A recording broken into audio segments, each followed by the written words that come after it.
Today we are going to start the journal entries, which is very important in the bookkeeping. Journal जो है वो बहुत ही important है क्योंकि ये बेस है अकाउंटेंसी का.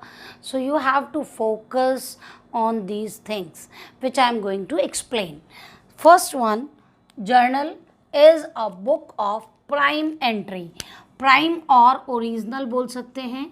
प्राइम और ओरिजिनल का मतलब यह है जब हम ट्रांजैक्शन को एक पर्टिकुलर उससे मेज़र करते हैं कि ये मनी मेज़रमेंट में आ रहा है, तो मनी मेज़रमेंट के बाद जब ट्रांजैक्शन आइडेंटिफाई हो गया कि इकोनॉमिक ट्रांजैक्शन है, अब उसको हमें रिकॉर्ड करना है. जैसे हम डेली रूटीन के हिसाब से डायरी में अपने एक्सपेंसेस लगते हैं, सेम वे में बिजनेस में जर्नल में ओरिजिनली या फर्स्ट टाइम ट्रांजैक्शन लिखा जाता है, but in which are the first recorded in chronological order. Chronological order means date wise, particular day wise जो हम सीक्वेंस में लिखेंगे. 1 जनवरी के ट्रांजैक्शन होंगे, फिर 2 जनवरी के होंगे, फिर 3 जनवरी के होंगे. इस तरह से क्रोनोलॉजिकल ऑर्डर में लिखा जाएगा. अब जब हम जर्नल लिख रहे हैं तो जर्नल के इंडिविजुअल ट्रांजैक्शन को लिखने का जो प्रोसेस होगा उसे हम क्या बोलेंगे? Journal entry. An entry recorded in the journal is called journal entry. Now we have to understand what are the features. Before starting the features, I want to tell you once more, journal entries are the record which is maintained on the basis of chronological order and it is recorded primarily. जो भी आपके transaction होंगे वो through documents होंगे. इसका sub division होता है. Journal का जब सब डिवीज़न किया जाएगा या ट्रांजैक्शन ज़्यादा होंगे तो उसमें सब्सिडरी बुक्स ओपन की जाती हैं. सब्सिडरी बुक्स में जर्नल के जो ट्रांजैक्शंस हैं वो ट्रांसफ़र किए जाएंगे. ठीक है, अब हम बात करते हैं फीचर्स की. फीचर्स में day to day transactions are recorded in the books of accounts. जो हमारे डेली रूटीन के हिसाब से एक्सपेंसेस होंगे या जो भी हमारे ट्रांजैक्शंस होंगे उनको हमें डेली रिकॉर्ड करना है. ओरिजिनल एंट्री इसलिए है कि ये फर्स्ट टाइम लिखा जा रहा है. हम ट्रांजैक्शंस को फर्स्ट टाइम जो है जर्नल में लिखते हैं. जर्नल में हमारा जो डिटेल होगा वो कंप्लीट रिकॉर्ड होता है, कंप्लीट डिटेल होता है, in which we have to write the full detail of the transaction. Transaction से रिलेटेड पूरी डिटेल आपको जर्नल एंट्री में मिल जाएगी. It is based on the double entry system. Double entry system का मतलब ये है कि इसमें एक अकाउंट दो एस्पेक्ट होंगे. एक अकाउंट डेबिट होगा and another is credited. Debit or credit or debit and credit both side we have to do the entry. Journal में हर ट्रांजैक्शन को, जो भी ट्रांजैक्शन होगा उसमें दो पार्टीज़ इन्वॉल्व होती हैं, तो दोनों ही पार्टीज़ या दोनों ही अकाउंट्स में से एक को डेबिट और एक को क्रेडिट किया जाएगा. Last one, journal entry. Journal entry क्या है मैं ऑलरेडी आपको बता चुकी हूँ. Journal entry is the recording of transaction in the book of journal and journalising is the process by which we are recording the transactions in the journal. तो journalising आपका एक प्रोसेस है. इस प्रोसेस के थ्रू हम journal में journal entries को या ट्रांजैक्शंस को रिकॉर्ड करते हैं. Now we are going to discuss about the advantages of journal. First one is provide accounting data in chronological order. It means when we are generalizing the transactions, जब हम journal entries करते हैं तो हमें जो data मिलता है वो chronological order में मिलता है, date wise मिलता है. Second one, possibilities of error reduces. When we are recording the transactions continuously, the chances of error are going to be reduced. हम जब ट्रांजैक्शंस को रिकॉर्ड कर रहे हैं, सारे ट्रांजैक्शंस को लिख रहे हैं, तो उस कंडीशन में पॉसिबिलिटीज़ कम हो जाती हैं एरर की. कोई भी मिस्टेक होने के चांसेस कम होते हैं। Explanation of transactions in the journal entry we have to record the transaction in a with a full detail. उस फुल डिटेल में आप उस अकाउंट को, कौन सा अकाउंट डेबिट होना है, कौन सा अकाउंट क्रेडिट होना है, either the transaction is related to cash और credit, whatever is this in the transaction should be recorded in a proper with the proper detail. Now the journal entries are the next point, ledger posting. This is the base for the ledger posting. जब आप journal entry करते हैं तो journal entry के base पर ही आप laser posting कर सकते हैं। बिना जर्नल एंट्री के लेज़र पोस्टिंग पॉसिबल नहीं होता है। लोकेशन ऑफ एरर्स, अगर हमें ये पता है कि हमारी जर्नल एंट्रीज़ में गलती होंगी तो नेचुरली आपका ट्रायल बैलेंस मैच नहीं कर पाएगा। तो जर्नल एंट्री में हमें एरर्स का पता चल जाता है कि अगर हमने जर्नल एंट्री में कोई भी मिस्टेक की है तो उसकी वजह से आपका ट्रायल बैलेंस मैच नहीं करेगा और आपको इजीली समझ में आ जाएगा कि हमने जर्नल एंट्री में कहीं अकाउंट को डेबिट या क्रेडिट रॉन्गली किया हुआ है। उसका इफ़ेक्ट आपको ट्रायल बैलेंस में मिल जाएगा। अब हम बात करते हैं डिसएडवांटेजेस ऑफ जर्नल। डिसएडवांटेजेस में क्या होगा? फर्स्ट है, this is not suitable for the large volume transactions. अगर जो बड़ी कंपनीज़ होती हैं, बड़ी ऑर्गेनाइजेशंस होती हैं, जहाँ पर कि बहुत सारे n नंबर ऑफ ट्रांजेक्शन्स होते हैं, तो वहाँ जर्नल वर्क नहीं कर पाती है। उसके लिए हमें सब्सिडरी बुक्स बनानी पड़ती हैं, जो कि जर्नल का सब डिवीज़न है। सब्सिडरी बुक्स होती हैं आपकी 8 टाइप्स की।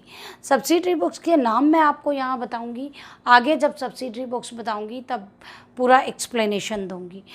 सब्सिडरी बुक्स में जैसे परचेज कैश बुक बनेगी जिसमें कैश से रिलेटेड ट्रांजेक्शन्स होंगे, परचेज बुक बनेगी जिसमें क्रेडिट परचेज ट्रांजेक्शन्स होंगे, सेल्स बुक बनेगी जिसमें कि क्रेडिट सेल से रिलेटेड ट्रांजेक्शन्स होंगे। अगर सेल्स रिटर्न और परचेज रिटर्न के ट्रांजेक्शन हैं तो वो सेल्स रिटर्न बुक में और परचेज रिटर्न बुक में लिखे जाएंगे। बीआर और बीपी बुक आपके सिलेबस में नहीं है, लेकिन बिल्स रिसीवेबल बुक और बिल्स पेबल बुक बनती है। इसके अलावा एक बनेगी जर्नल प्रॉपर, जिसमें कि जब मैं आपको एडजस्टमेंट एंट्रीज़ कराऊंगी, ओपनिंग एंट्रीज़ कराऊंगी, तो वो सब आपकी जर्नल प्रॉपर में होंगी। तो इस तरह से जर्नल का सब डिवीज़न 8 पार्ट्स में होता है। This is not suitable for the large volume of transaction में आपको ये देखना है कि जब हमारे पास नंबर ऑफ़ ट्रांजेक्शन्स ज़्यादा होते हैं तो वहाँ पर जर्नल मेंटेन नहीं की जाती है, सब्सिडरी बुक्स यूज़ की जाती हैं और उनमें ट्रांजेक्शन्स को रिकॉर्ड किया जाता है। This is not a simple system of recording. Double entry system हम यहाँ पर जर्नल के लिए यूज़ करते हैं। तो जो डबल एंट्री सिस्टम है इट्स क्वाइट कॉम्प्लिकेटेड, जो कि स्पेशल नॉलेज जिसे कि अकाउंटिंग की नॉलेज होगी वही इसमें रिकॉर्ड कर सकता है ट्रांजैक्शंस को। कॉमन पीपल अगर ये चाहें, जैसे हम देखते हैं कि जो स्ट्रीट साइड शॉप्स होती हैं, जो वेंडर्स होते हैं, ये लोग अपना रिकॉर्ड अपनी डायरीज़ में रखते हैं, तो इस तरह से रिकॉर्ड मेंटेन करना पॉसिबल नहीं होता है। ये एक सिस्टमेटिक वे है जिसको कि स्पेशल नॉलेज होगी अकाउंटिंग की, बुक कीपिंग की, वही इसमें रिकॉर्ड को मेंटेन कर सकता है। तो ये इसका एक डिसएडवांटेज हो गया।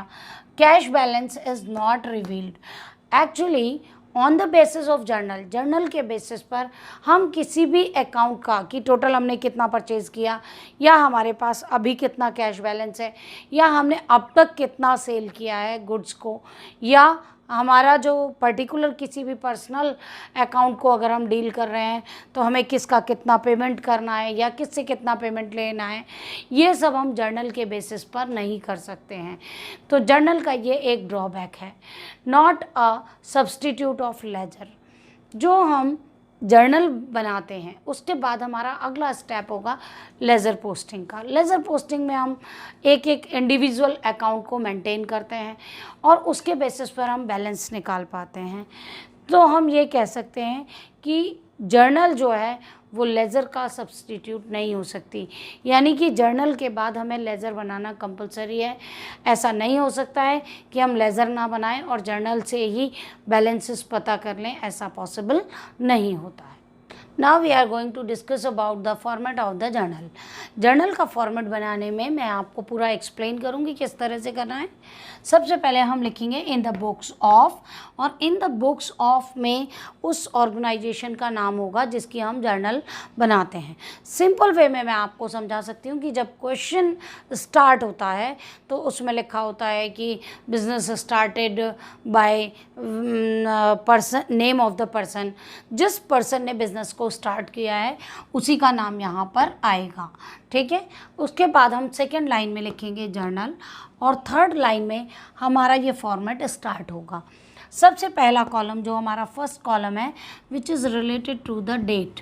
जैसा कि आपको ऑलरेडी बताया जा चुका है कि क्रोनोलॉजिकल ऑर्डर, यानी कि हमारा firstly we have to write, suppose हमारा ये 2020 है तो हम लिखेंगे 2020 जनवरी, और date of transaction is first. तो इस तरीके से हम इसे कंप्लीट करेंगे। तो date of the transaction should be here. After this particulars, particulars में पूरा डिटेल होता है ट्रांजैक्शन का, इसलिए पर्टिकुलर का कॉलम हमेशा बड़ा होगा कंपेयर टू अदर्स। यहाँ पर हमें जिस अकाउंट को डेबिट करना है और जिस अकाउंट को क्रेडिट करना है उसे लिखेंगे। उसके बाद हम इसका नरेशन के फॉर्म में डिटेल ऑफ द ट्रांजैक्शन भी लिखेंगे। जैसे एग्जाम्पल के तौर पर हम देख सकते हैं कि suppose the business started with cash, cash से बिजनेस स्टार्ट किया गया, तो हमारी जो एंट्री होगी वो इस तरह होगी, cash account debit to capital account. अब इसमें क्या होगा, एक अकाउंट को डेबिट किया और दूसरे को क्रेडिट किया। ठीक है, इस अकॉर्डिंग जब हम ये एंट्री कर रहे हैं तो उसकी नरेशन लिखेंगे, बीइंग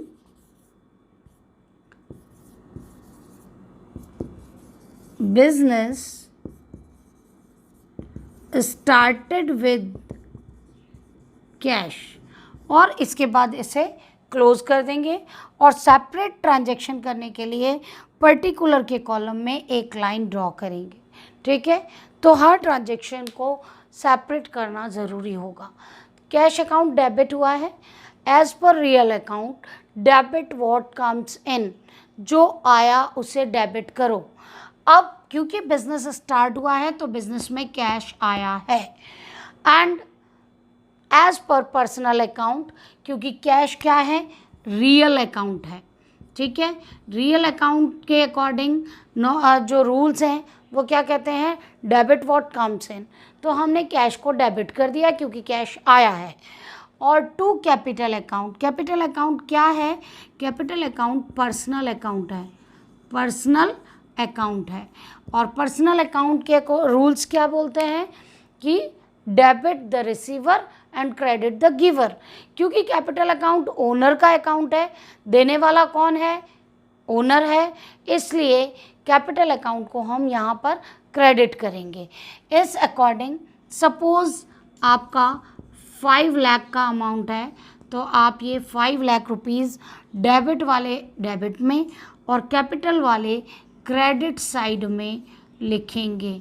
ठीक है, तो जो हमारे अमाउंट्स होंगे वो हमेशा डेबिट और क्रेडिट बराबर होने चाहिए।